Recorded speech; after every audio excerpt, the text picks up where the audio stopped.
ప్రేమ్ దగ్గరుండి చామంతి పెళ్లి పనులు చూసుకుంటూ ఉంటాడు. అలా కావాల్సిన వస్తువులను పెడుతూ ఉంటారు. అదంతా రోజా రమాదేవి చూసి చాలా సంతోషపడుతూ ఉంటారు. చామంతి ఇంకా తోటలో కూర్చొని అదే పని ఏడుస్తుంటది.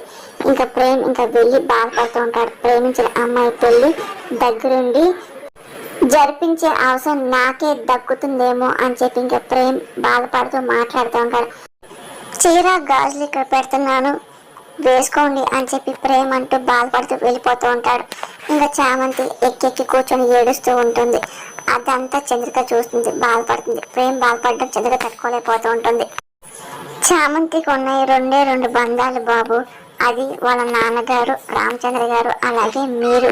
అసలు ఏం జరిగిందో ముందు వెళ్ళి మీరు రామచంద్రని కలిసి తెలుసుకోండి ప్రేమ్ బాబు అని చంద్రిక అంటూ ఉంటుంది. సరే నేను వెళ్తా అని చెప్పి ఇంకా ప్రేమ్ అంటూ ఇంకా జైలుకి వెళ్తూ ఉంటాడు. అక్కడ చామంతి ఇంకా పెళ్లికి సిద్ధమవుతుంది, రెడీ అవుతూ ఉంటుంది. అక్కడ వెళ్ళి జైలర్ని కలుస్తాడు. అలాగే రామచంద్ర గురించి ఎక్కడున్నాడో తెలుసుకుంటాడు.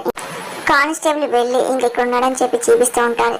ఇంకా ప్రేమ్ వెళ్ళి సార్ అని చెప్పి పిలవగానే రామచంద్ర చూసి షాక్ అవుతున్నాడు. ప్రేమ్ బాబు అని చెప్పి అంటూ ఉంటాడు. అక్కడ చామంతి చాలా బాధపడుతుంది. ఇంకా పెళ్లి రెడీ అవుతుంది. అలాగే వెళ్ళి పెళ్లిపేట మీద కూర్చుంటుంది. ఇంకా ఏడుస్తూ ఉంటుంది. ఇంకా ఏం మాట్లాడే పెళ్లి సిద్ధమవుతుంది.